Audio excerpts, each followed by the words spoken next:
So in this video, we're going to discuss about patient and operator positions. So a patient who is in a comfortable position is more relaxed, has less muscle tension, and is more capable of cooperating with the dentist. For as of dentist, positions that create unnecessary curvature of spine or slumping of the shoulders should be avoided. Proper balance and weight distribution on both feet is essential when operating from a standing position. For chair and patient positions, dental chairs are designed to provide total body support in any chair position. An available chair accessory is an adjustable headrest cushion or an articulating headrest attached to the chair back.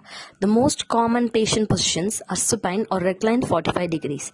The choice of patient position varies with operator, the type of procedure, the area of mouth involved in the operation. In almost supine position, the patient's head, knees and feet are approximately at the same level.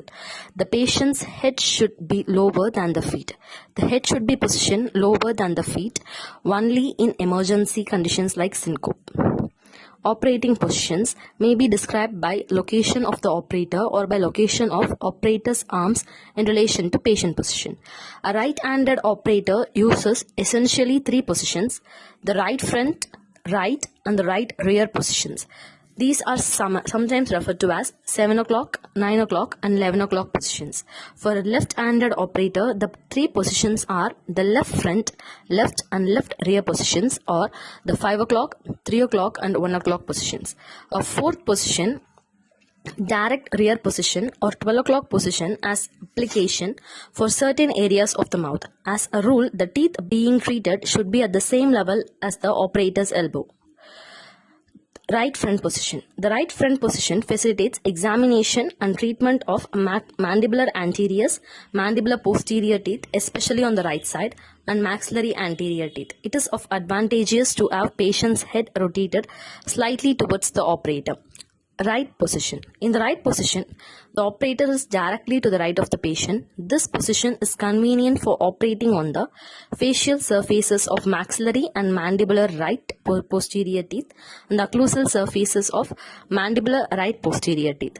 Right rear position. The right rear position is the position of choice for most operations. The operator is behind and slightly to the right of the patient. The left arm is positioned around the patient's head. When operating from this position, the lingual and incisal or occlusal surfaces of maxillary teeth are viewed in the mouth mirror. Direct vision may be used on mandibular teeth, particularly on the left side, but the use of mouth mirror is advocated for visibility, right flexion and retraction. Direct rear position. The direct rear position is used primarily for operating on the lingual surfaces of mandibular anterior teeth. The operator is located directly behind the patient and looks down over the patient's head. So these are the operating positions in a diagrammatic format. General considerations include: the operator should not hesitate to rotate the patient's head backward or forward or from side to side to accommodate the demands of access and visibility of the operating field.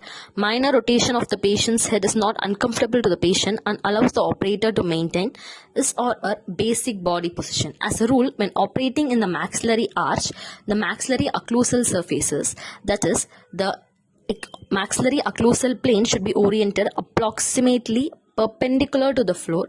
When operating in the mandibular arch, the mandibular occlusal surfaces, that is, the mandibular occlusal plane, should be oriented approximately 45 degrees to the floor. The operator's face should not come too close to the patient's face. The ideal distance is similar to that for reading a book while sitting in an upright position. The vertical position of the patient should be adjusted to allow the operator to maintain optimal ergonomic back and neck posture. Another important aspect of proper operating position is to minimize body contact with the patient. It is also appropriate for an operator to rest forearms on the patient's shoulders or hands on the patient's face or forehead. The patient's chest should not be used as an instrument tray. From most positions, the left hand should be free to hold the mouth mirror to reflect light into the operating field, to view the preparation indirectly, or to retract the cheek or tongue. Thank you.